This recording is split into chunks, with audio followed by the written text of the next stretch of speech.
आज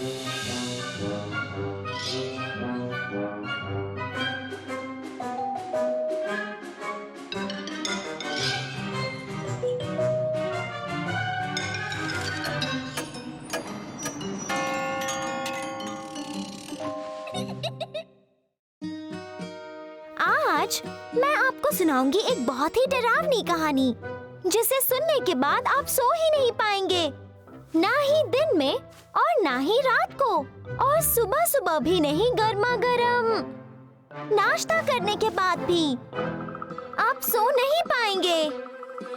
और ये कहानी शुरू होती है बच्चों के एक समर कैंप में, जब एक बड़ा ही मजेदार लड़का वहाँ आया। कैंप में आए सभी बच्चे मजे कर रहे थे, पर इस लड़के को आता था बहुत सारे मजे करना। वो सारा दिन भागता रहा, कूदता रहा, लगता था जैसे उसे कोई इलेक्ट्रिक शॉक लगा हो, या यूं कहिए उसकी बैटरी कभी डाउन होती ही नहीं थी। और फिर जब शाम को अंधेरा हो गया तो सारे रास्ते सुनसान और वीरान हो गए। फेंस की दूसरी ओर से भेड़ियों की आवाजें आने लगी थीं, और अजनबियों की आवाजें जिनसे आपको कभी बात नहीं करनी चाहिए। फिर भी वो लड़का सोना ही नहीं चाहता था।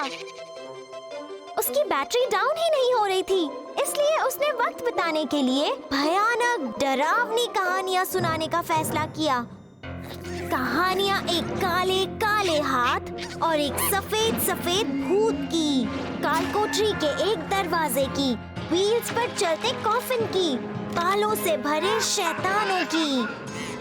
उस लड़के ने सभी बच्चों को अपनी वो डरावनी कहानियाँ सुनाई, और फिर वो चैन से सो गया।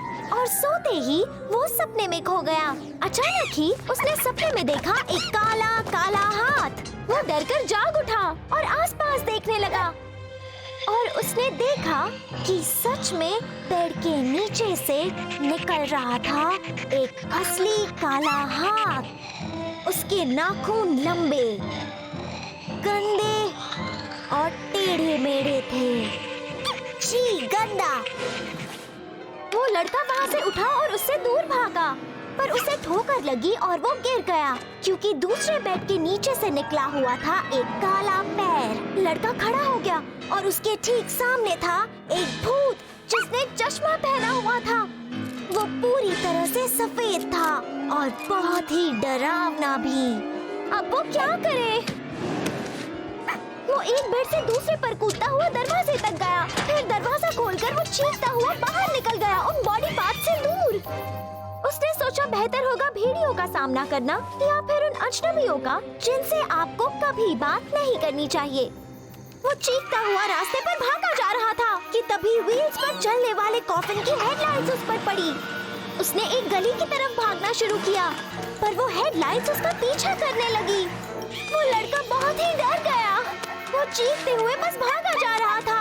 अचानक उसे व्हील्स वाले कॉफिन से एक आवाज सुनाई दी। रुको, तुम क्या कर रहे हो? तुम सो क्यों नहीं रहे हो? वो फंस गया था। रास्ता खत्म हो गया था। उसका रास्ता रोका था कैंटीन की दीवार ने। लड़के ने अपनी आंखें बंद कर दी। उसे लगा अब सब खत्म हो गया। अब उस कॉफिन से एक वैम्पायर बाहर आएगा मेरा खून चूसने के लिए। पर ऐसा कुछ भी नहीं हुआ। उसे बस कैंप काउंसलर की आवाज सुनाई दी। आखिर तुम यहाँ क्या कर रहे हो बदमाश बच्चे? तुम सारे कैंपर्स को अपनी बेकार की डरावनी कहानियों से डरा रहे हो। आकर देखो, तुमने उन सबको डरा दिया है। काले हाथ वाला अपने बेड के नीचे छिप गया, और एक बच्चे ने कंबल से खुद को ढक लिया, और एक बच्चा तो काला मोजा पहनकर बाथरूम में छिप गया है और इतना डरा हुआ है कि बाहर ही नहीं आना चाहता। तुमने तो मुझे भी नहीं छोड़ा, इस पूरे कैंप के डायरेक्टर को। पता है मैं कब से तुम्हारे पीछे लगा हुआ हूँ, और इसी चक्कर में मेरा सारा पेट्रोल भी खत्म हो गया। अब जरा बताओ, तुम में शर्म नाम की चीज है भी या नहीं? इसमें कोई शक नहीं था। वो लड़का अपने बर्ताव के लिए बहुत ही शर्मिंदा था, इसलिए उसने सभी बच्चों से माफी मांगी, उन्हें सोने से पहले वो डरावनी कहानियाँ सुनाने के लिए। और उसने कैंप डायरेक्टर से वादा किया कि वो उनके लिए पेट्रोल खरीदेगा। उसका मतलब था बड़े होकर काम शुरू करने के बाद। पर मुझे नहीं लगता डायरेक्टर को उसकी बात पर यकीन हुआ, क्योंकि उन्होंने गहरी सांस ली। सुबह होते ही उन्होंने लड़के के पेरेंट्स को फोन करके उन्हें वो कहानी सुनाई जो उनके बेटे ने सबको बताई थी। जिसमें था एक काला काला हाथ और व्हील्स वाला कॉफिन, और किस तरह उसने उनको अपना पीछा करवाया था। पर किसी वजह से सिर्फ उसकी मम्मी को डर लगा। उसके डैड तो जरा भी नहीं डरे और उन्होंने वादा किया कि वो सब ठीक कर देंगे।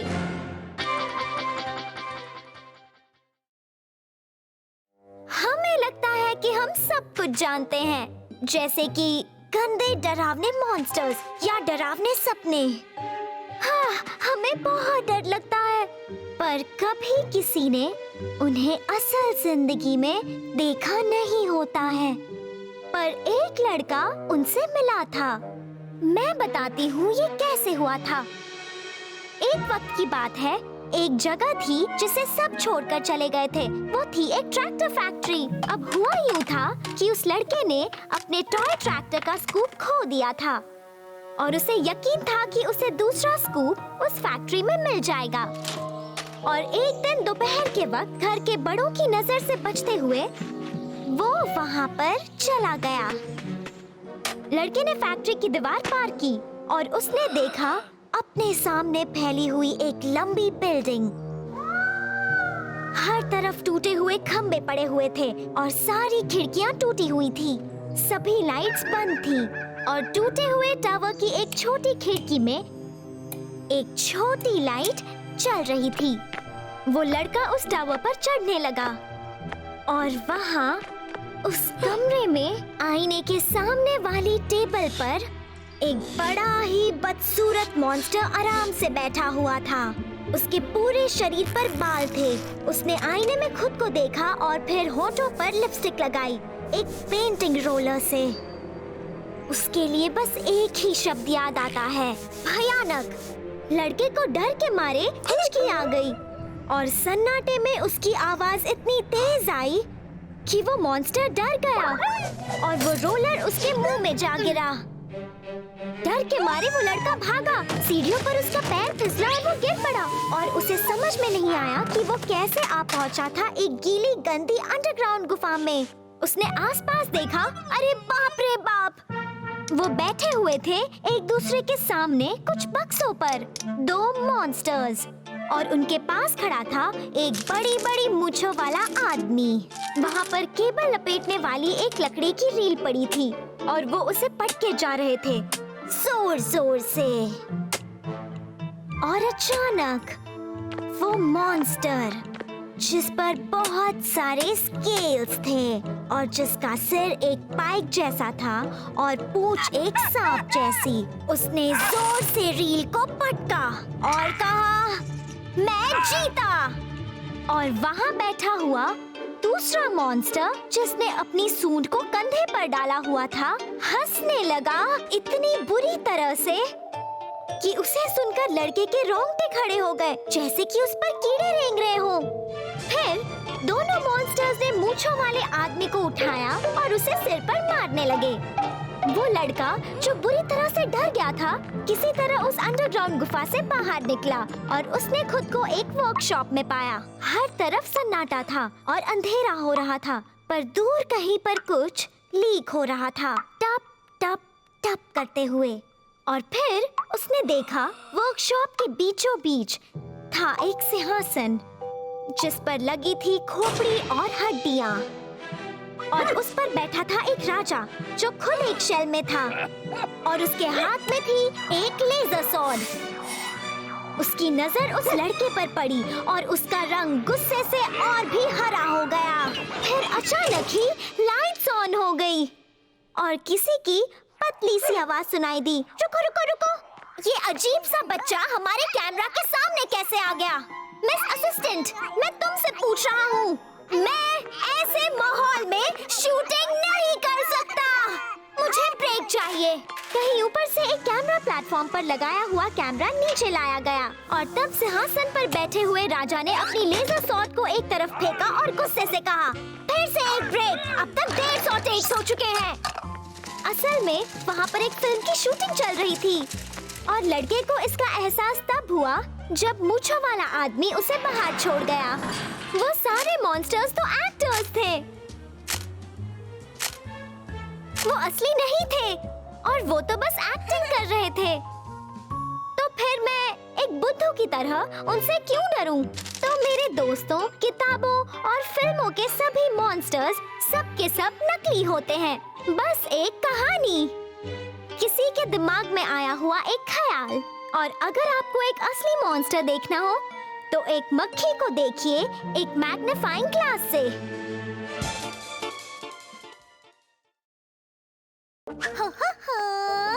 पता नहीं सारे कार्टून्स कहाँ छुप गए हैं। चलो जांच शुरू करते हैं। 1 2 3 और 4 5 6 ढूंढो जो कार्टून अच्छे। माइक्रोफोन में तुम कहो माशा एंड द बेयर मिले चलो। समझ गए नन्हे गुरु, अब आप भी हो जाओ शुरू।